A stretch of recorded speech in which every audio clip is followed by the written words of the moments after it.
ওঠার পরে সোজা এই লোটা নিয়ে ওই গাছের কাছে চলে যাবেন। লোটার ভিতরে নেবেন পরিষ্কার পানি নেবেন, যাতে ময়লা কোনো কিছু না থাকে।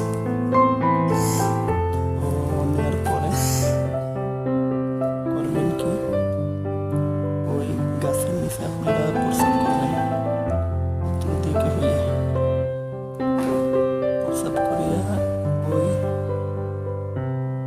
লোটা থেকে অর্ধেক পানি দিয়ে আপনি খরচ করবেন। ওই জায়গায় খরচ করার পরে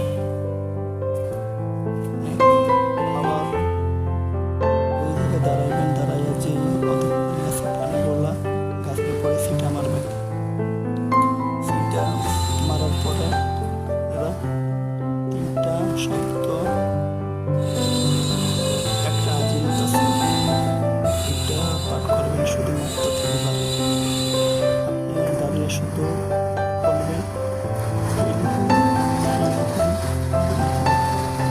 এই এতটুকু সোজা বাড়ির দিকে চলে যাবেন, পিছনের দিকে আর তাকাবেন না।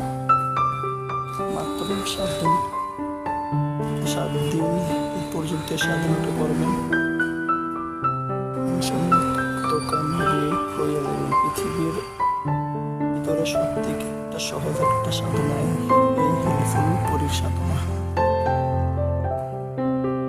ইনশাল্লাহ কামিয়াবি হবে। সে আপনাকে, আপনি যখন বাড়ি থেকে চলে আসবেন কোনো দিকে তাকাবেন না, সোজা ঘরের দিকে আসিয়া আপনি ঘুমায় যাবেন। 3 দিনের সময় সে আপনার সামনে হাজির হইয়া সে আপনাকে বলবে আপনি আমাকে ছেড়ে দিন। আপনি তার কোনো কথায় কোনো কান দিবেন না। 7 দিনের সময় তারে দিয়ে তার সাথে আপনি আলাপ করবেন, বলবেন যে আমি আপনাকে ছাড়তে পারি, আগে বলেন আপনি আমার স্বীকার করবেন কিনা। যখন সে না মানবে তাকে আপনি বলবেন আপনাকে আমি ছেড়ে দেবো। যদি আপনি আমার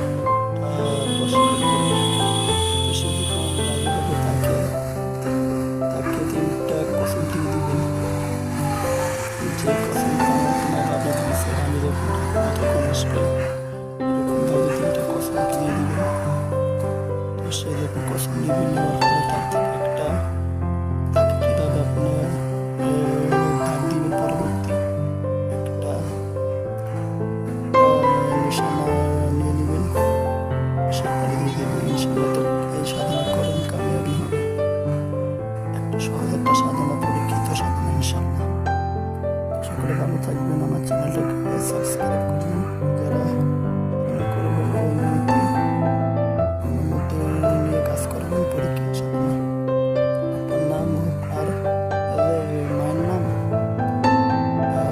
বসিয়ে দিবেন। চ্যানেলটাকে সাবস্ক্রাইব করবেন, লাইক দিবেন। ইনশাল্লাহ সকলের জন্য দোয়া আছে। তাহলে সকলে ভালো থাকবেন। আসসালামু আলাইকুম ওয়া রাহমাতুল্লাহ।